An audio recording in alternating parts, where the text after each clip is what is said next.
Hi friends, welcome back to our channel. ఈరోజు మనము సొరకాయ గారెలు ఎలా ప్రిపేర్ చేసుకోవాలో చూద్దాము. చాలా హెల్దీ ఫుడ్ అండి పిల్లలకి. నేను ముందుగా 3 పచ్చిమిరపకాయలు, ఒక చిన్న సైజు 2 ఉల్లిపాయలు, జీలకర్ర తీసుకొని కచ్చాపచ్చాగా మిక్సీకి వేసుకున్నానండి. మన ఇష్టం అండి, రోట్లో వేసుకొని దంచుకోవచ్చు, ఇలా మిక్సీకి వేసుకోవచ్చు. సొరకాయని 1 కప్పు తురిమి పక్కన పెట్టుకున్నాను. ఇప్పుడు దీంట్లోకి మనము బియ్యం పిండి కానీ గోధుమ పిండి కానీ తీసుకోవచ్చు. నేను ఇక్కడ గోధుమ పిండి తీసుకుంటున్నాను. 1 కప్పు సొరకాయ తురుముకి 1.5 కప్పు పట్టిందండి నాకు. మన ఇష్టం, మనకి కావాల్సిన మోతాదులో తీసుకోవచ్చు. వాటర్ కూడా ఇక్కడ ఏం పట్టవండి. సో ఆ సొరకాయ తురుములో ఉండే వాటరే సరిపోయిద్ది.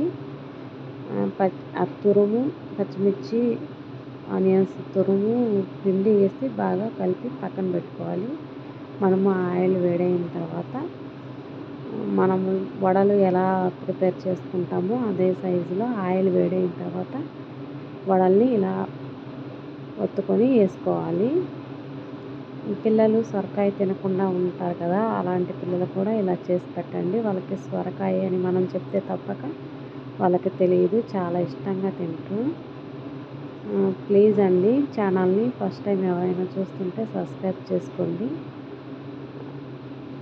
మీకు వంటలు కావాలంటే కింద కామెంట్ పెట్టండి. థ్యాంక్ ఫర్ వాచింగ్ అండి. వీడియోని స్కిప్ చేయకుండా చూడండి ప్లీజ్. లైక్ చేయండి, మీకు తెలిసిన వాళ్ళకి షేర్ చేయండి, సబ్స్క్రైబ్ చేసుకోండి. థ్యాంక్ ఫర్ వాచింగ్ అండి.